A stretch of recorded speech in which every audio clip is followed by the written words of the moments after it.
So I was driving by and I just had to capture some light right before it got dark. Today, I'm gonna talk about the LUMIX L10 and some of my opinions and quick thoughts about the camera overall. I've had the LUMIX L10 for about a month. Shout out to Lumix for sending it out. I actually wasn't sure whether I was really gonna like this camera, and that's all because it's a point and shoot. And I kind of now understand who this camera is for. Let's talk about it.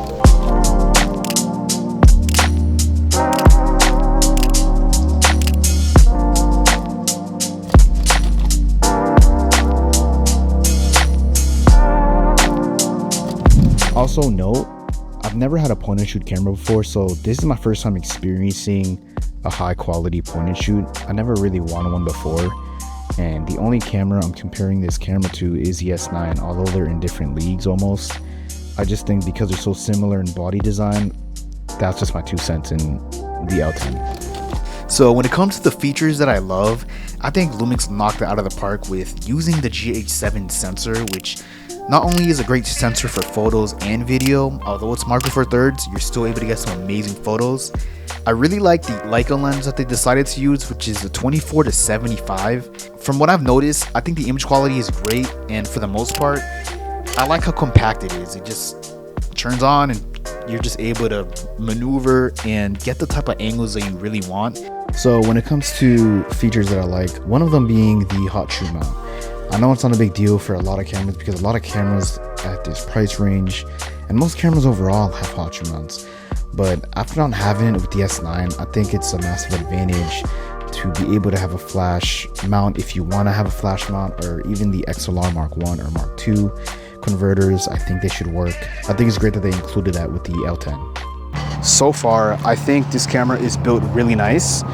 Not only did Lumix do a great job with the texture of the actual body design, because you could really feel that they really had a lot of intentionality with this body design, from the texture to certain body decision that they made. One of the other improvements that I've noticed that they made was the scroll dial, which they finally addressed, which I could not stand the scroll dial on the S9. I think it's something that felt like if you scrolled it fast enough, it could just fall right off. But I like that they made this one a lot more tighter and precise. One thing that I like that they also added is they have a photo and a video switch. So when I go to photo, I have my own settings. When it goes to video, I have my own other settings for that as well. And they even have a quick and slow option just for those shooters that want that quick option. Another feature I love that they included is the vertical UI option. I think that that's something that Lumix could easily make with all of the other cameras and make an easy update. But I think that makes this camera unique, that you're able to take vertical video and you're able to just see the UI vertical, and I think that's really cool. And on top of that, the menu's gold if you get the gold variation. I know they have a black and silver. I would actually prefer to get the black. I'm not gonna lie, this gold color looks real nice. The moment I fell in love with this camera, and it was least expected because I just didn't think I was ever gonna want a point and shoot, but now that I have this point and shoot, I'm like, okay, I could kind of see myself using this a lot more than the S9, at least bringing it to certain functions. And that's for 2 reasons. I had 2 different concerts and I was able to bring it in no problem, and I got some dope ass photos. The first concert was for an artist named Uchis.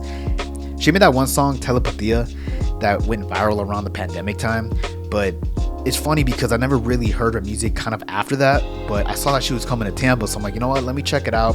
So I went to the concert, I brought it, and I got some pretty good photos.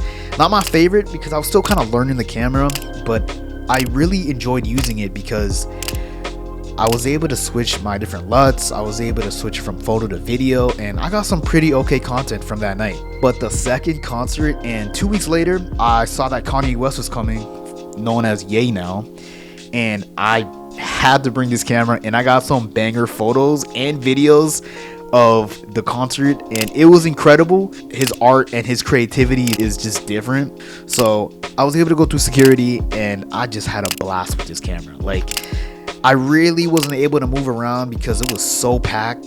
I'm so glad that I brought it because there's a couple of photos that I definitely want to print out. In terms of cons, I don't have too many.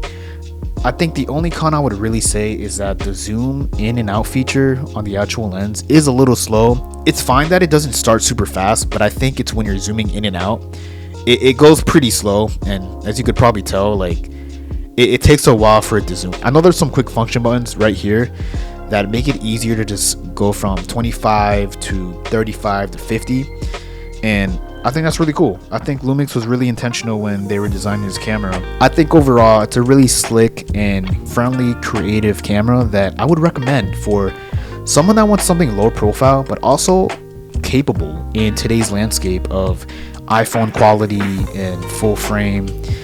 And I think this camera is gonna be a sleeper hit for Lumix, and I'm really excited to see what type of updates we're gonna see from this. I think that's when it clicked with me that, okay, maybe this isn't my professional camera that I will bring everywhere with me to take some amazing photos, but I could still get amazing photos with a sensor that small.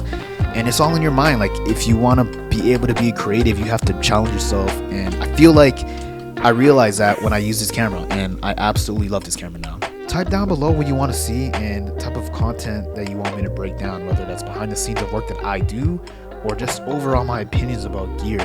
If you like this video, follow and subscribe, and I'll catch you in the next video.